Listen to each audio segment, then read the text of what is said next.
Vamos lá. Primeiro eu queria agradecer a oportunidade, né, e falar que é muito especial pra gente poder compartilhar um pouco do que aconteceu, né, e do que Deus tem feito pela gente, né, porque sem Ele a gente com certeza não ia estar aqui hoje, né, e agradecer vocês, né, pela oportunidade, dar um oi pro pessoal, e eu queria começar lendo Romanos 11:33. Romanos 11:33 diz o seguinte: como são grandes as riquezas de Deus, como são profundos o seu conhecimento e a sua sabedoria. Quem pode explicar as suas decisões? Quem pode entender os seus planos? Isso significa que muitas vezes a gente não vai entender os planos que Deus tem para nossas vidas aqui. A gente vai fazer perguntas e às vezes a gente não vai ter respostas. Isso é uma coisa que eu tenho que lidar nesse um ano, né? Eu fiz muitas perguntas para Deus e eu sei que algumas perguntas eu não vou ter resposta aqui. Agora eu entendo isso, eu vou ter resposta quando eu chegar lá em cima com Ele, né? Mas aqui eu não vou ter resposta de tudo que Ele tá fazendo na nossa vida, né?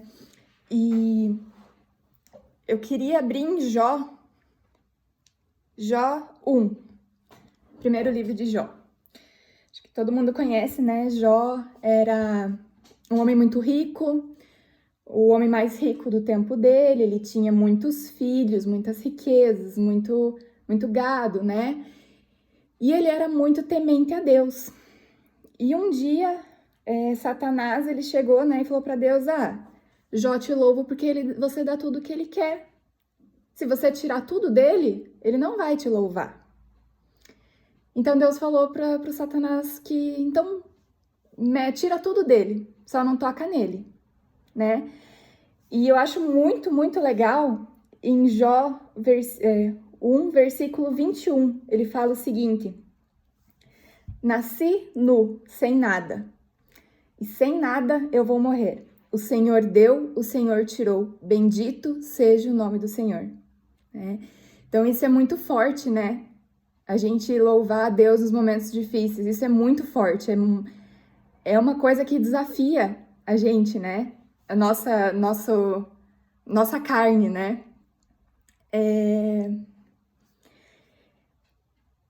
E quando a gente louva a Deus, a gente está entendendo que todas as coisas cooperam para o bem daqueles que amam a Deus.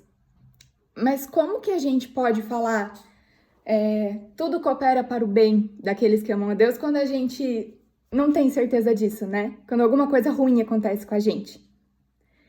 A gente fala, canta quando tá tudo bem. Como que a gente diz isso quando as coisas não estão bem, né? Então isso é uma coisa que eu refleti muito também nesse tempo, né? Como que eu digo que as coisas cooperaram para o bem? Agora Deus já me mostrou muita coisa, assim, já abriu meus olhos para ver muita coisa que eu já consigo entender que as coisas cooperam para o bem, né? Mas quando tudo acontece, a gente não entende. E a gente acha que porque a gente é cristão, a gente vive numa bolha de segurança, né? A gente acha que nada de ruim vai acontecer com a gente. Eu obedeço a Deus, eu faço minhas coisas, eu sou uma pessoa boa, então nada vai acontecer, né? Mas Jesus não prometeu isso. Jesus falou, no mundo vocês terei aflições, mas fiquem firmes, eu venci o mundo.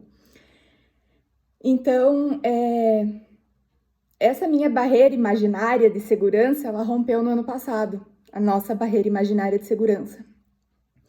Foi no dia 29 de junho de 2019. A gente estava em casa de manhã, estava tudo bem, né? A gente tinha casado fazia 4 meses. 4 meses. Então, assim, acabou de casar, tá construindo a casa, tá tudo, né? Tudo lindo, né? Aquela lua de mel, né? E a gente não imaginava que nada pudesse acontecer com a gente dessa forma, né? E a gente tava, eu, o Gabriel e o meu irmão, em casa, e tinha um procedimento, eles iam impermeabilizar o sofá na sala. E o meu irmão tava comigo no quarto, o Gabriel recebeu o moço que foi impermeabilizar o sofá e a princípio não tinha risco nenhum, é um procedimento tranquilo, não tem risco, não precisam se preocupar, né? E o meu irmão, ele acordava e ele queria muito Nescau. Então ele me pedia, Kel, faz um Nescau pra mim. E eu falei, tá bom. Quando eu fui na cozinha fazer o Nescau pra ele, o apartamento inteiro explodiu. Explodiu. Eu fui arremessada pra trás, com metade do meu corpo pra fora da janela. Então a parede inteira desmoronou atrás de mim e eu caí com metade do meu corpo pra fora do prédio. E a geladeira caiu em cima de mim e me segurou. Senão eu teria caído do prédio. A gente morava no 6º andar.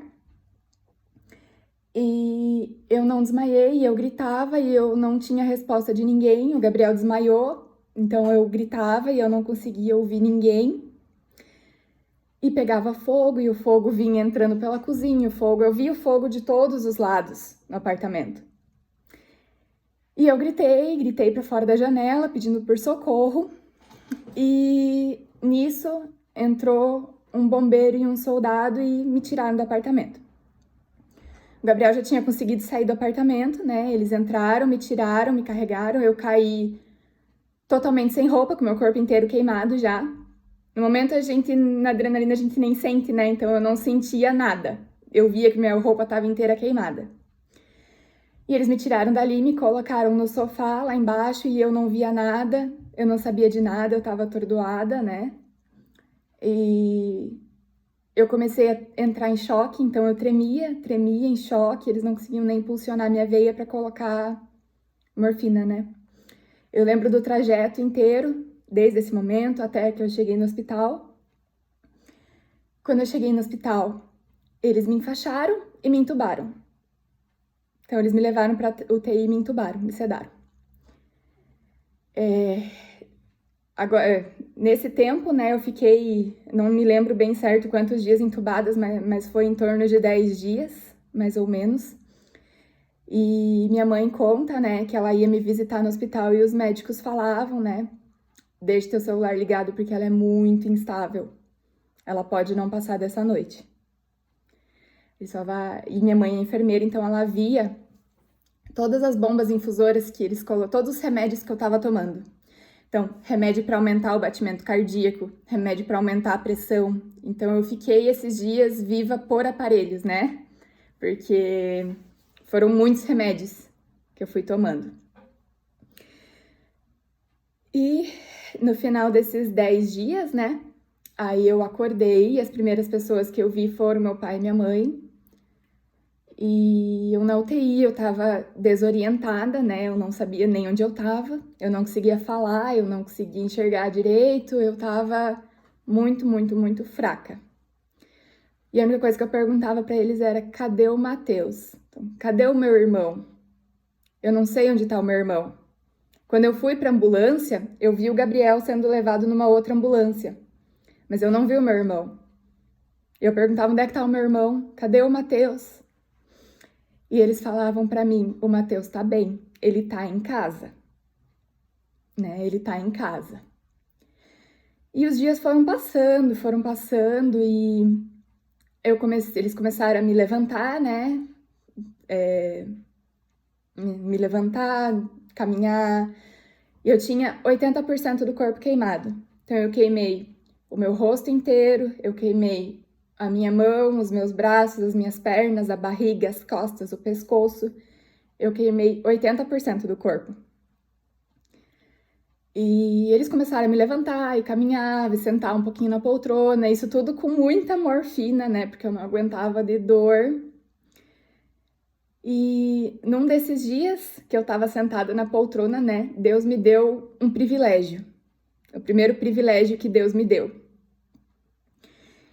Eu tava sentada e eu olhei pro meu lado direito e eu vi uma porta.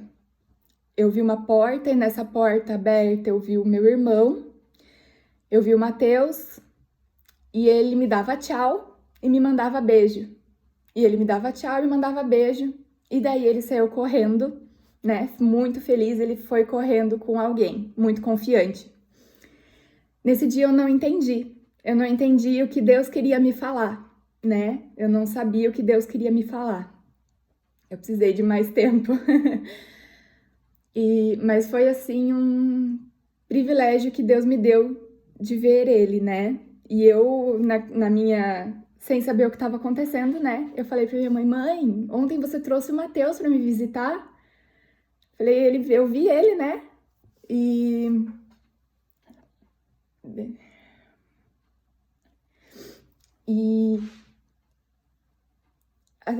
quando eu fui pro quarto, alguns dias depois, né? Quando eu saí da UTI e fui pro quarto, eu recebi a notícia, né? Eu perguntei, cadê o meu irmão, né? E daí minha mãe falou pra mim, nessas palavras que eu nunca esqueço, o Matheus está bem, ele está em casa, mas ele está na casa de Deus, ele está com o Pai, ele já não está mais aqui com a gente. Aí eu entendi aquilo que Deus quis me mostrar na UTI. Eu entendi que ele quis me mostrar que o Matheus estava me dando tchau. Mas nesse momento a gente questiona, né? Eu questionei muito. Por quê? Por que, Deus? Meu irmão tinha 11 anos. Por que, né? Por que levar ele tão cedo, tão jovem? E nos primeiros dias eu não quis saber como que aconteceu, né? Porque eu fiquei muito traumatizada, né? Era muito difícil falar nisso. Mas uma coisa que eu aprendi nesse tempo, né? É que Deus, ele não é um Deus de tragédia. Ele não quer que a gente sofra, né? Ele não planeja o sofrimento pra gente. Ele também sente as nossas dores, né? Ele tá do nosso lado, ele sente as nossas dores, ele sofre junto com a gente. Deus sofre junto com a gente porque ele não planejou isso. Esse não era o mundo perfeito que Deus planejou. Isso acontece por causa do pecado humano. Isso acontece por causa da ganância humana, né? Por que o meu apartamento explodiu? Porque as pessoas que foram fazer a impermeabilização no meu sofá, elas adulteravam o produto. E ao invés de usar os produtos permitidos, elas usavam produtos inflamáveis contra a lei. Então, de forma escondida, né? Eles usavam produtos inflamáveis. Por isso que o meu apartamento explodiu.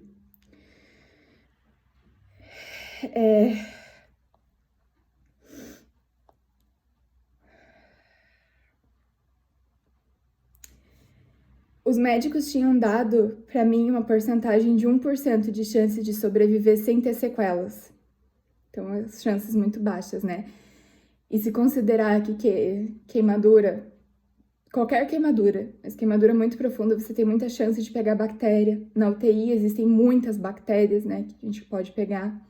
Até o Gabriel pegou uma bactéria quando ele estava no quarto, então foi também um sufoco para tratar a bactéria, né? Bactéria muito resistente, porque queimadura você fica muito fraco. Eu também peguei 2 bactérias. Quando eu saí da UTI, eu estava com 2 bactérias. E uma dessas bactérias estava no sangue já. Então, ela já tinha evoluído muito.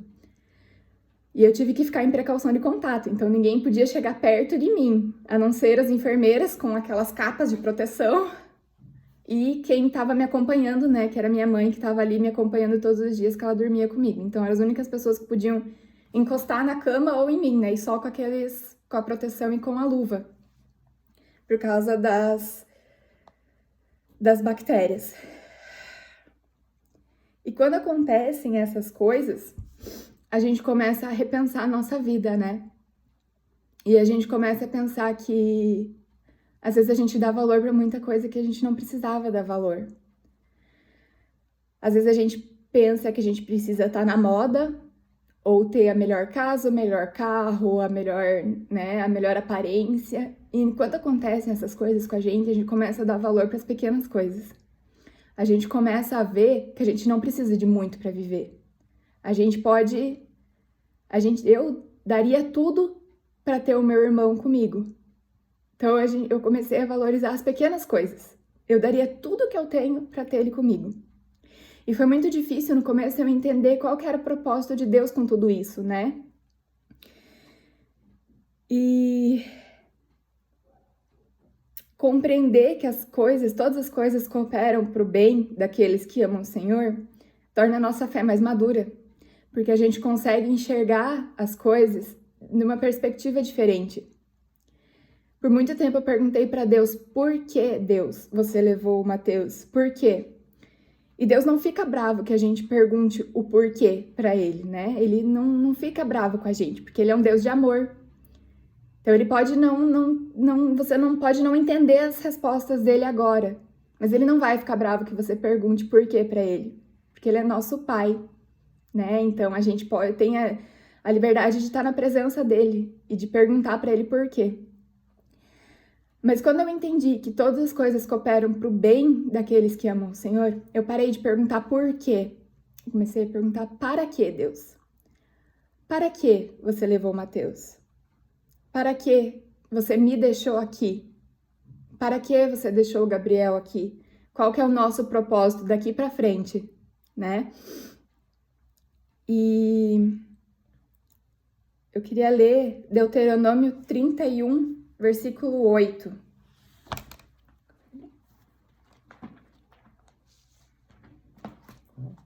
Deuteronômio 31, versículo 8. Me perdi nos versículos aqui, tô indo mal. Fala assim: o Senhor Deus irá na sua frente. Ele mesmo estará com você e não o deixará nem o abandonará. Não se assuste e não tenha medo. O que isso quer dizer? Que Deus, em nenhum momento, ele deixa a gente desamparado, né? Ele tá na nossa frente e às vezes as coisas não são como a gente planeja. Mas Deus segue à nossa frente e ele não nos desampara. Ele vai nos guiar no caminho, né? Ele, como diz aquela música, né? Deus é o nosso caminho no deserto. A gente tá passando pelo deserto, o deserto não tem caminho, mas Deus abre um caminho pra gente passar pelo deserto. E nisso, né, nesses dias que eu passei no hospital, tinha uma psicóloga que me acompanhava e lá eu fiquei no hospital evangélico aqui em Curitiba e lá todo mundo, né, é cristão, as pessoas os psicólogos, todos são cristãos, né?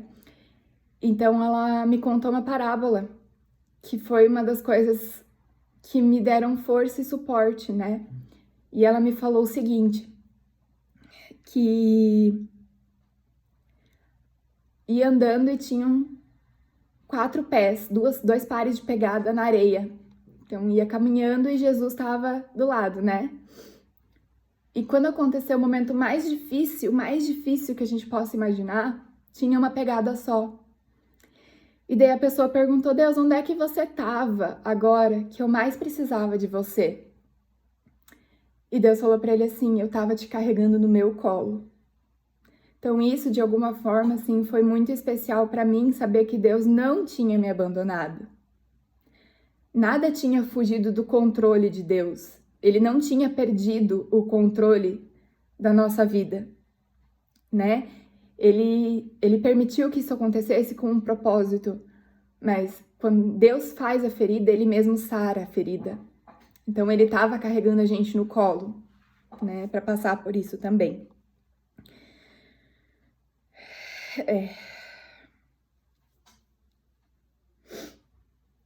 E Deus, ele nunca nos desampara, né? Eu acho bem interessante que um trecho, quando o povo de Israel estava no deserto, que Deus mandou o maná para eles todos os dias, né?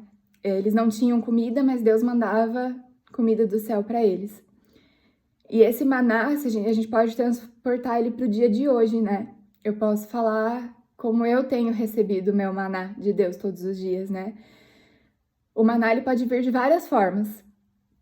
Seja um versículo bíblico, seja um sonho, seja uma palavra que alguma pessoa te falou. Às vezes você não identifica, mas é Deus falando com a gente, né? E Deus mandava as pessoas para falar com a gente, falar: eu tô aqui, né? Tô com vocês não estão desamparados. E um dia na UTI, como eu tinha 2 bactérias muito graves, eu tinha que fazer exame de sangue a cada 2 dias para ver se os antibióticos que eu tomava já não tinham atingido os meus rins. Então eu também, além das bactérias, eu tomava 2 antibióticos. Um deles deixava a boca formigando e a pele cinza, de tão forte que ele era. E eu tinha que fazer exame de sangue a cada 2 dias para ver se já não tinha atingido os rins. E num desses dias a enfermeira veio tirar sangue e ela olhou pra mim e falou assim: menina, por que você tá tão triste? Se anima, o teu irmão voltou pra casa. Aqui não era a casa dele, ele só voltou pra casa, né? E isso é muito bonito da gente ouvir, porque saber que ele, né, aqui não é nossa casa. A gente tá aqui de passagem. E nesse momento a gente se pergunta: como não acreditar que Deus é bom quando Ele nos manda esses recados? Deus é bom, Ele tá cuidando da gente, Ele tá mandando esses recados pra gente. E por causa dessas bactérias que eu tinha, o médico sugeriu que eu começasse a tomar banho de chuveiro. Então, quando eu tava na UTI, eu tomava banho no leito, eles me sedavam e me davam banho na cama, sedada por causa das feridas, né? Quando eu fui pro quarto, daí não tinha banho, aí na terça e quinta, tanto eu quanto o Gabriel, né, a gente descia pro centro cirúrgico toda terça e quinta, e daí eles sedavam a gente também e raspavam todas as feridas, porque quando você tem queimadura, eles não podem deixar criar casca, a queimadura. Eles pegam um antibiótico e aqueles paninhos, sabe, e eles raspam até sangrar, até tirar toda a casquinha que tem na queimadura. Só que isso tudo sedada, né? E eu tinha queimaduras profundas que passavam da gordura da pele. Tem a pele, a gordura, sangra, né? E passa um pouquinho mais. Então essas minhas queimaduras da perna eram bem profundas. E essas precisavam de enxerto. Para fazer enxerto, não pode ter nenhum pedacinho de gordura, então eles raspam toda aquela parte amarela até chegar só no sangue, só na pele. Então eles raspam muito. E para tomar banho de chuveiro era horrível. Então, por causa das bactérias, o médico sugeriu que tanto eu quanto o Gabriel, que também tinha bactérias, né, que a gente começasse a tomar banho de chuveiro.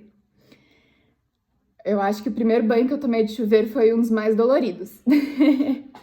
Que daí tem que tirar todas as faixas, e como sangra muito, as faixas grudam na pele, então tem que tirar aquela faixa que já grudou e lava com clorexidina, né, que é antibiótico, e eu ficava tonta, muito tonta, com muita dor. Eu saía do banho, eu tinha que deitar e tomar remédio, porque eu não aguentava de dor. Eu tinha que tomar banho sentada, porque eu não conseguia ficar de pé. Eu tinha muita queimadura no meu pé também, então eu não conseguia ficar em pé. E as queimaduras mais superficiais, que não chegam a sangrar, quando você esfrega, elas saem pele, muita pele. Então saía pele de entupir o chuveiro, de tanta pele que saía de quando eu tomava banho. Então era assim, era uma dor indescritível, né? Mas era necessário. E quando eles conseguiram eliminar todas as bactérias que eu tava pronta para fazer os enxertos de pele. Quando eu desci pro centro cirúrgico para fazer os enxertos, eu tava com muitas bolinhas na minha barriga que iam até as costas. Quando o médico viu, ele falou assim: ela não vai poder fazer o enxerto agora. Ela tá com herpes zoster. Essa herpes zoster, para quem não conhece, é aquela herpes que dá por imunidade baixa. Só que quando a imunidade tá muito baixa, ela dá no nervo. Então ela me deu no nervo da barriga até nas costas. Então a minha imunidade tava lá no pé. Então eu não ia ter força para o enxerto pegar na minha pele. Então eu comecei a tomar mais comprimidos. Eu já tomava 6 a 7 comprimidos de vitamina, de ansiolítico, remédio para dormir. Qual mais que eu tomava? Pra febre, que a gente tinha febre muito alta, muito alta, de 40 graus, tanto eu quanto o Gabriel. E ele ainda tem alergia a alguns medicamentos, então era mais difícil ainda de baixar a febre, né? Então era muita compressa de água fria e muita, né? E daí tinha mais a herpes zoster. Daí eu comecei a tomar mais 4 comprimidos a cada 4 horas para tratar. E essa herpes zoster, ela dói muito, assim. Eu tinha que tomar morfina a cada pouco tempo para eu aguentar a dor que eu tinha das queimaduras e da herpes. Então bem complicado. Demorou mais uma semana para eu poder fazer os enxertos. Quando eu pude descer, né, para fazer os enxertos, eles tiram da nossa própria pele, então eles cortam a primeira camada da pele, de algum lugar que não tenha sido tão afetado, e colocam em cima daquela parte que tá mais profunda. Só que eles não costuram, não é colado, ela é só colocada em cima e enfaixado. Então você não pode se mexer até que esse pedaço de pele fique aderente à sua própria pele, né?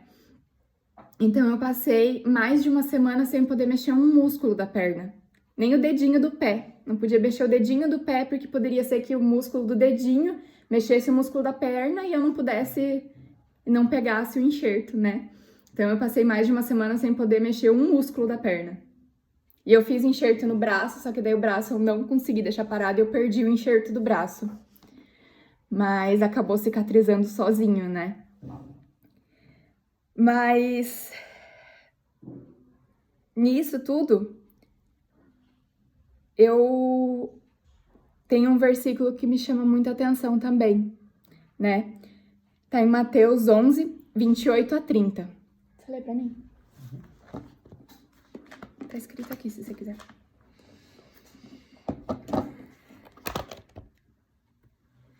Diz assim: venham a mim todos vocês que estão cansados de carregar as suas pesadas cargas, e eu lhes darei descanso.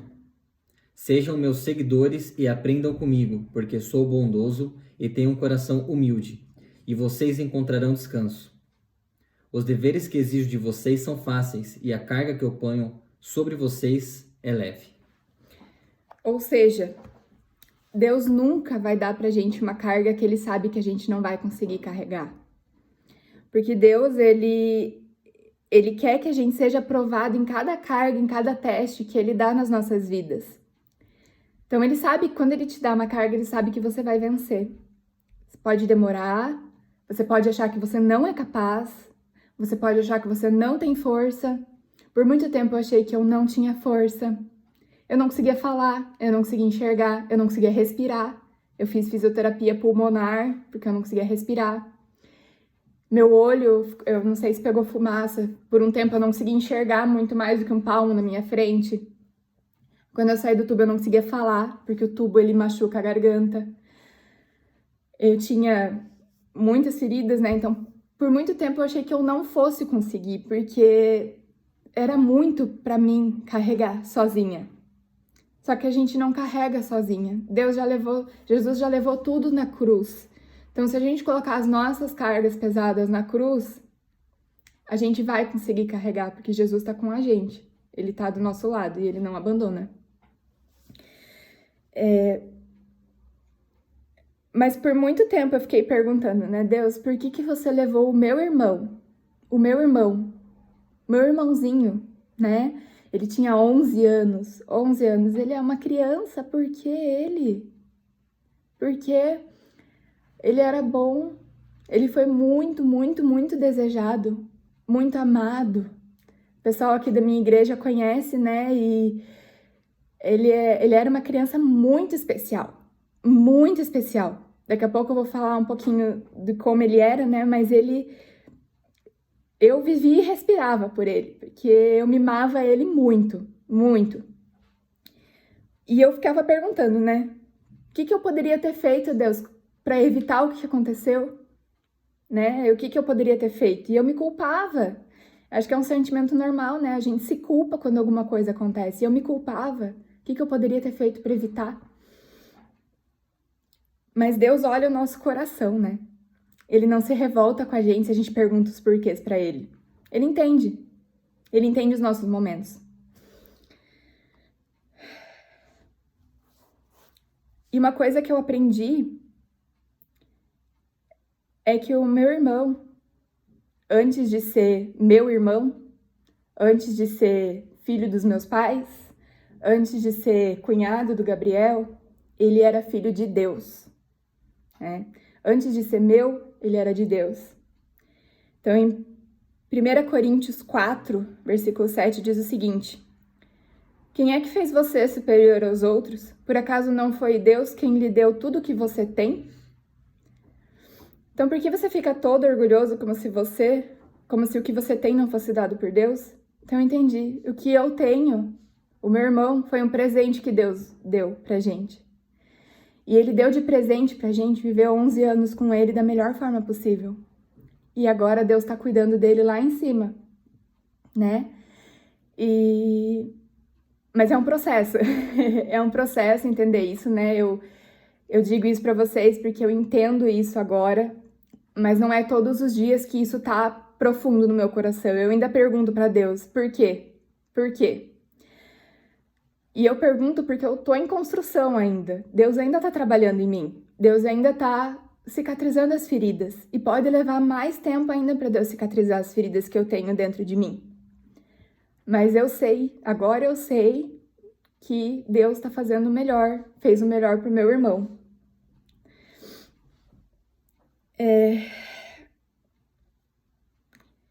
A gente saiu do hospital, né? O Gabriel saiu uns dias antes que eu, depois eu também saí do hospital e a gente teve uma melhora muito rápida. Eles calculam quanto tempo você vai ficar no hospital pelo percentual de queimadura que você tem no corpo. Então, se eu tinha 80% do meu corpo queimado, eles calcularam que eu ficaria 80 dias na UTI e mais alguns dias no quarto, né? E no total eu fiquei no hospital por 40 dias. Então, assim, a minha recuperação foi um milagre, a do Gabriel também foi um milagre. O Gabriel teve muitas queimaduras também nas mãos, nas pernas, no rosto, ele teve muita queimadura no rosto também.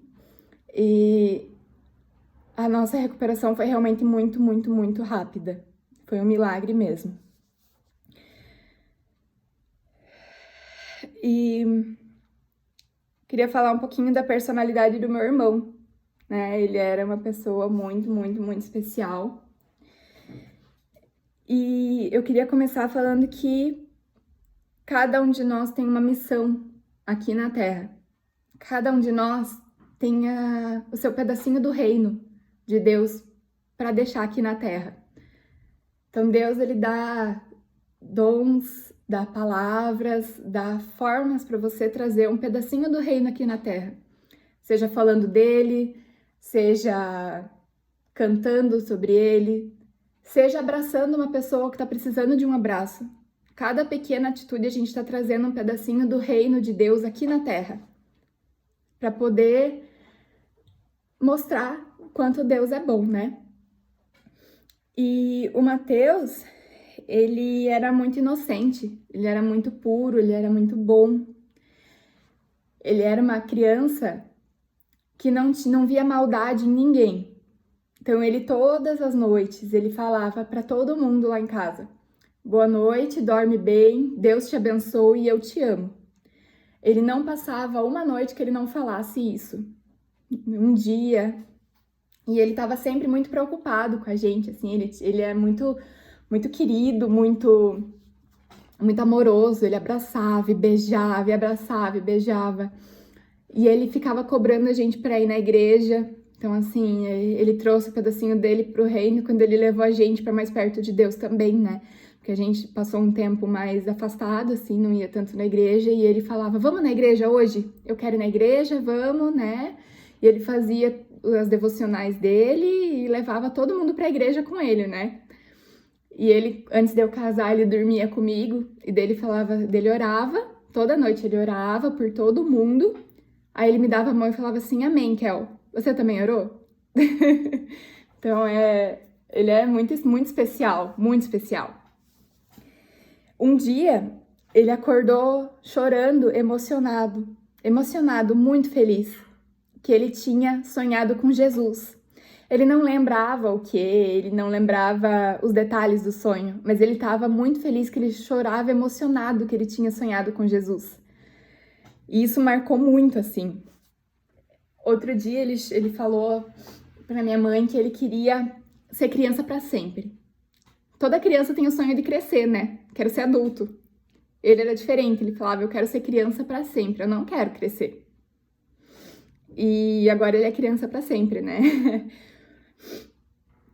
E ele sempre tinha uma preocupação, assim, que... será que ele ia pro céu?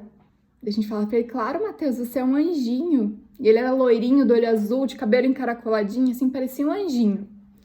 E a gente falava pra ele, claro que você vai pro céu, você é um anjinho. E ele falou, mas será que você também vai pro céu? Né? Ele tinha uma preocupação, assim, que a gente não vê nas crianças, né?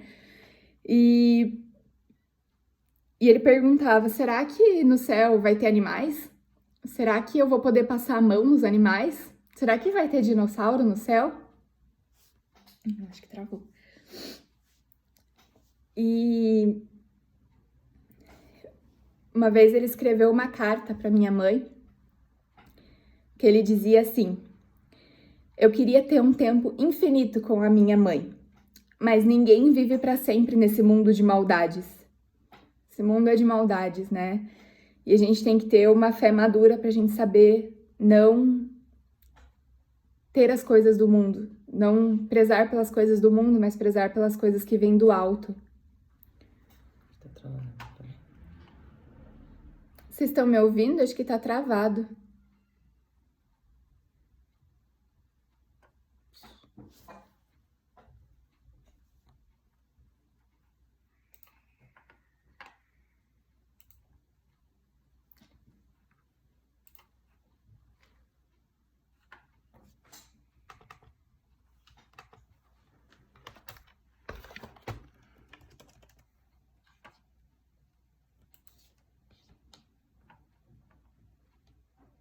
Tá sem internet. O meu também tá sem internet.